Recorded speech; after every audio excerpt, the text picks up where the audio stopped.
eu sou Jennifer Santos. E eu sou André Slosavski. O terceiro ano de jornalismo da UP produziu uma série de vídeos sobre as lendas de Curitiba. Quer ficar por dentro dessas séries e saber como aconteceu essa produção? Vamos conversar ao vivo com o pessoal que produziu essas lendas. E as lendas contam história de gatos que realizam desejos até um tesouro perdido aqui em Curitiba. Fique com a gente, conheça tudo sobre essa galera e o que eles têm para contar sobre a produção desses vídeos. E nós vamos começar o nosso programa com uma lenda muito conhecida aqui em Curitiba. Quem nunca ouviu falar de Maria Bueno?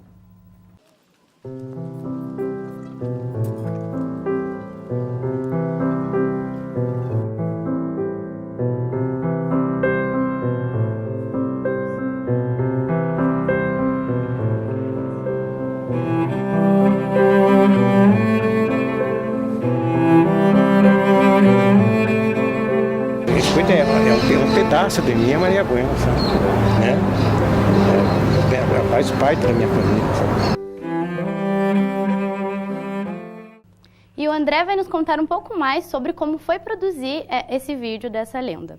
André, você já conhecia essa lenda? Como é que foi a produção? Como é que foi conversar com essas pessoas sobre uma lenda que não é tão conhecida, né? Sim. Então, eu conhecia a figura da Maria Bueno, mas eu não sabia que ela tinha essa proporção e esse número de devotos que ela tem.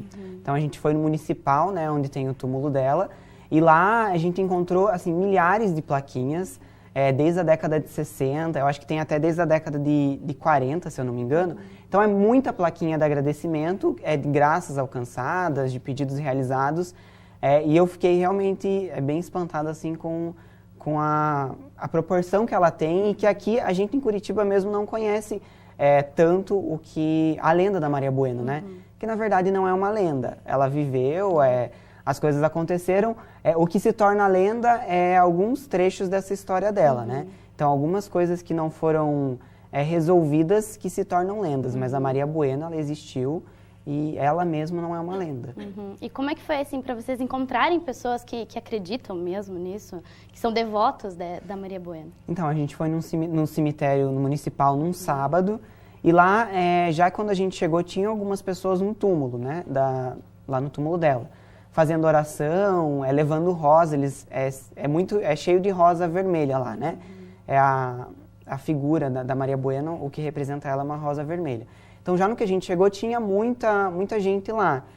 Só que assim, a gente ficou meio que com receio, porque as pessoas vão lá para rezar, para ter um momento com a Maria Bueno, né? E aí a gente ficou com um pouco de receio. Então, a gente voltou em um outro dia para daí gravar com o pessoal que estava lá. Mas nesse momento mesmo, a gente não falou com nenhum fiel ali. É isso então. Obrigada, André. E vamos continuar a nossa live. As pessoas começaram a frequentar tanto o local da morte dela quanto o local de sepultamento, e não demorou muito a começar a se disseminar informações de que velas não se apagavam, flores, rosas surgiam, rosas vermelhas. Quer dizer, foi um crime que chocou e automaticamente começou a se criar uma mística em torno desse fato, né? Não é todo dia que uma mulher é degolada e encontrada morta na rua, ainda mais uma cidade no século XIX. A saúde e a paz voltem ao meu espírito atormentado. Por tudo, muito obrigado. Em troca de tua ajuda, prometo socorrer todos que tu mandares em meu caminho. Amém. E agora a gente vai conversar com a Nicole e com a equipe dela, né, que produziu a lenda sobre o gato Kiko. Tudo bem, Nicole? Tudo bem, gente. Bom dia. Agora a gente vai conferir um trechinho sobre essa lenda do gato Kiko.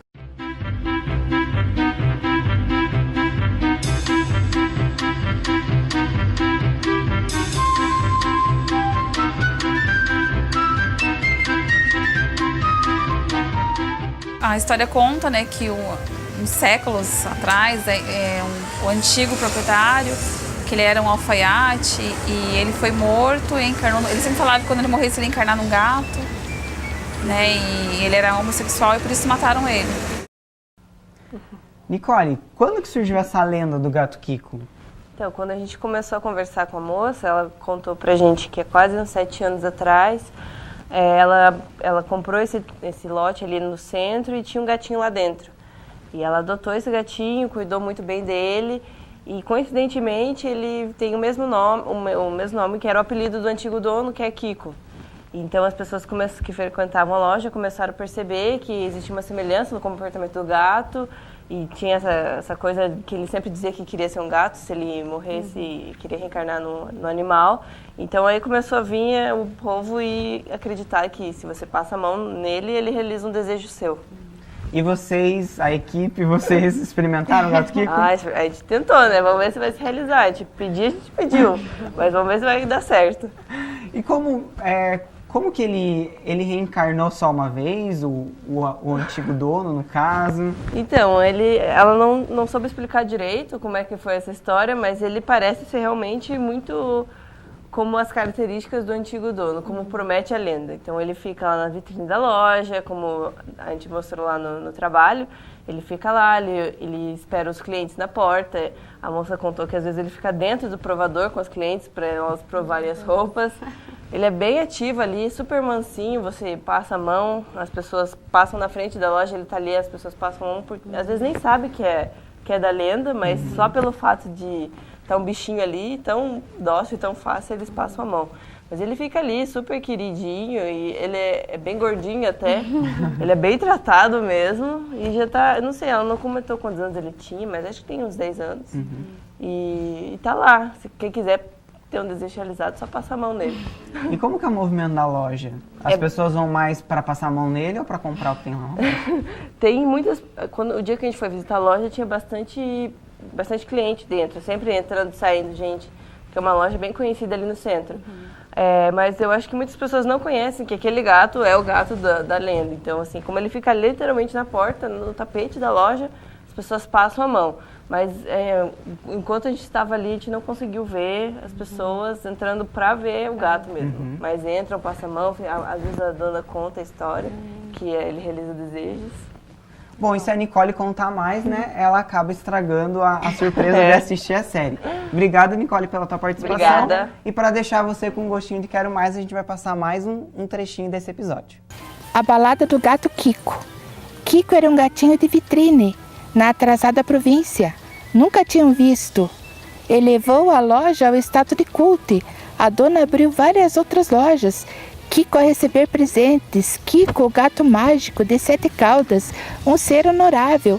A dona o levava a dormir em casa. Kiko, o gato sábio de 7 caudas.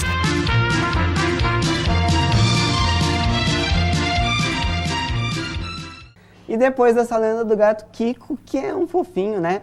Aí a gente vai saber um pouquinho mais de um mistério que envolve lenda de piratas aqui nas Mercês. Acompanhem um trechinho.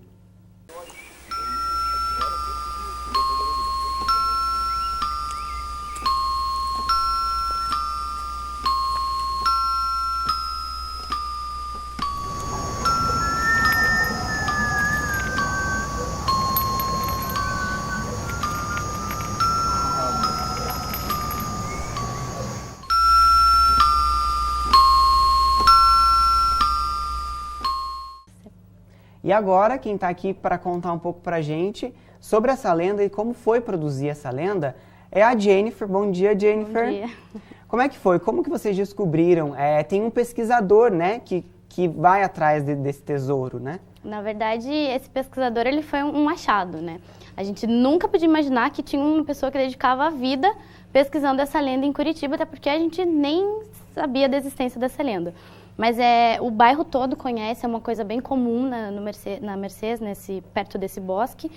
E aí a gente descobriu esse pesquisador, a nossa professora nos orientou em procurar ele e ele foi super solícito, dedicou 13 anos da vida pesquisando sobre essa lenda, conhece muito sobre a história do pirata, então ele foi assim, o fio condutor para a gente entender essa lenda, ir até as pessoas e chegar nessa história. Uhum. E você pode resumir um pouquinho pra gente o que essa lenda conta? Então, é engraçado porque um pirata é de um pirata que veio da Europa, só que aqui no Brasil ele se chamava Zumiro. E aí a lenda é de que ele escondeu um tesouro dele nesse bosque do Mercês que chama Bosque Gutierrez. E aí todo mundo do bairro conhece, as pessoas vão para lá ver, porque tem uma fonte que diz que é lá que está escondido. Ninguém até hoje escavou e procurou isso, mas esse pesquisador promete que um dia ele vai encontrar. E é isso, assim, que tem 2 tesouros que são escondidos nesse bairro e todo mundo acredita piamente nisso. Bom, a gente não quer que ninguém vá escavar a fonte, né? Porque é crime. Mas se vocês quiserem conhecer um pouquinho mais sobre essa história, vocês podem acompanhar a série que a gente vai lançar no YouTube e aqui no canal da Rede Teia. E agora a gente vai ficar com mais um trechinho. Obrigado, Jennifer, pela tua participação. Eu confesso que eu vi, mas assim, nada que provasse que isso fosse real. Então, comentários a respeito tem muito.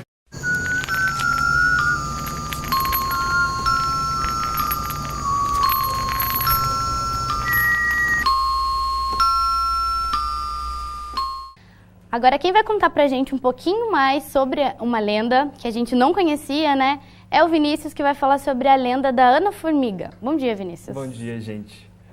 Então, essa da Ana Formiga foi bem interessante a gente descobrir, porque é uma lenda que estava próximo da casa de um dos integrantes do nosso grupo, né? Que era um hotel ali no Batel, que antigamente era a casa dessa Ana Formiga, e enfim... Essa história é bem interessante de ser contada. Bom, e antes do Vinícius continuar contando um pouquinho mais como foi produzir, a gente vai assistir um trechinho para você ficar sabendo, né, sobre o que é essa lenda.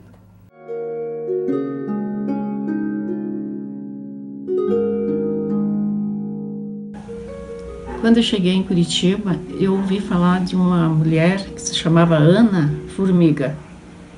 Ela levou esse nome por gostar muito de doce. E um dia ela foi acusada de roubar doce e foi presa. E 7 dias após a prisão dela, a mulher do policial faleceu. E conta a lenda que foi bruxaria, porque depois ela sumiu. E aí, Vinícius, como que foi ir atrás dessa lenda? Vocês foram na casa que ela viveu ou ali nas redondezas? Então, a gente primeiro procurou saber um pouco mais da história, né? Parece que tinha também trabalhos de TCC feitos sobre isso, alguns registros de jornais da época na biblioteca pública.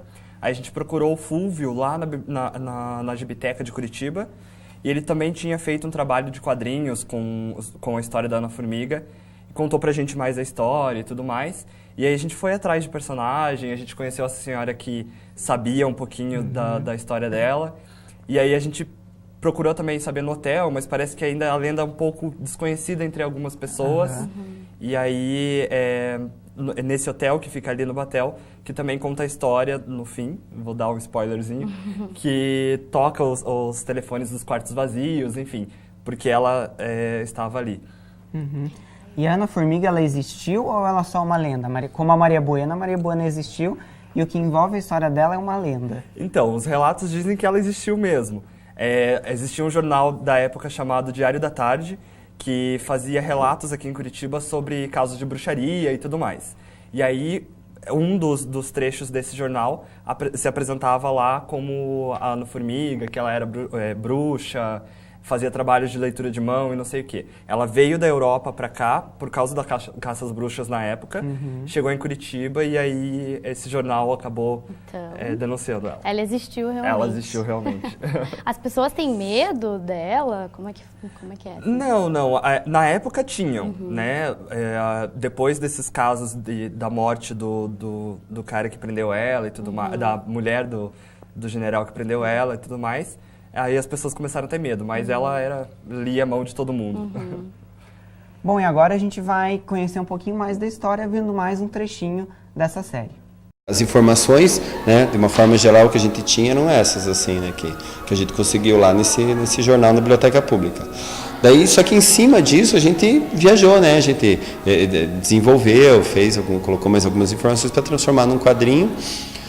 No primeiro momento, ela era uma publicação que era fruto de um Bolsa Produção, que é um projeto de lei de incentivo, né, que chamava Notas Fúnebres, em que cada convidado escrevia uma lenda dessas, e era uma publicação que era impressa em litogravura, uma publicação bem artística, assim, né, bem artesanal. E para fechar essa estreia da série produzida pelos alunos do 3º ano de jornalismo da UP, agora a gente vai falar com a Nathalie sobre uma lenda muito conhecida, mas que a gente confunde um pouquinho. Conta pra gente um pouco mais dessa lenda, Nathalie. Bom dia. Bom dia. Então, a loira da lenda fantasma é a história de que uma loira chamou um táxi tarde da noite, resolveu sair de táxi porque estava muito tarde. E daí, só que o taxista era maluco, levou ela para um matagal, estuprou e matou.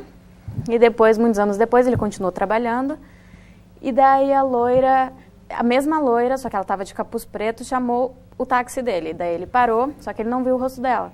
E daí ela pediu para ela pediu para ele levar ela no cemitério. E daí quando chegou lá, ele virou para trás e disse que ela tinha desaparecido. Mas antes disso, tem várias versões, na verdade. A história da lenda que a gente fez a websérie baseada na lenda é que ele olhou para trás, viu a loira e morreu asfixiado dentro do carro. E tem outra lenda que ele olhou para trás e não tinha mais ninguém. Só que tem outra história. Tem várias versões, na verdade. Uma história que ele pegou a arma, deu 3 tiros, daí quando ele olhou só tinha as balas e não tinha ninguém, não tinha sangue, não tinha nada. Mas a gente fez com base na lenda do livro. E antes de continuar, vamos ver um trechinho da lenda?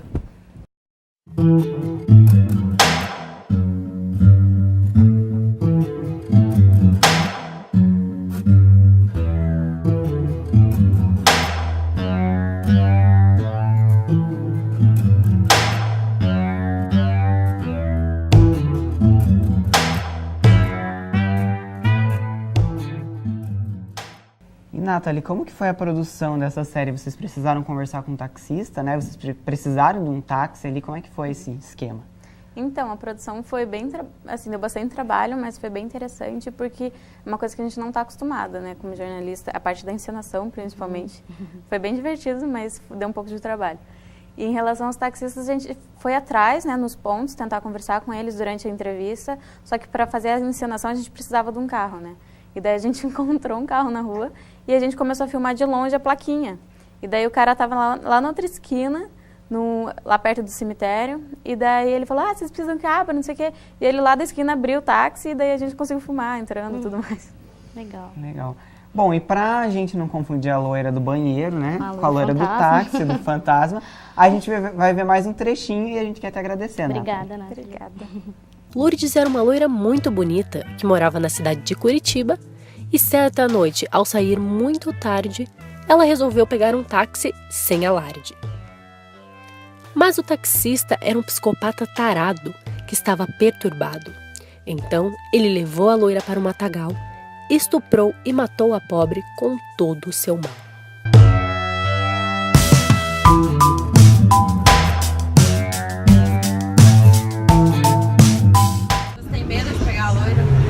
Não, isso aí a gente sabe que é história. A gente tem medo se houver algum caso de assalto, coisa parecida, mas de fantasma, isso aí a gente sabe que é lenda mesmo, tem que ter medo do vivo. Bom, então a gente termina por aqui essa série de vídeos sobre as lendas de Curitiba. E se você ficou curioso para saber um pouco mais sobre essas lendas, ou para pesquisar mais sobre lendas de Curitiba aqui, vocês podem assistir a série no canal da TV Teia, ou no YouTube, né? Ou aqui na Rede Teia no Facebook. No canal da TV Teia você conhece os episódios completos sobre essas lendas dos bairros de Curitiba. A gente agradece a sua companhia e até uma próxima. Tchau. Tchau, tchau.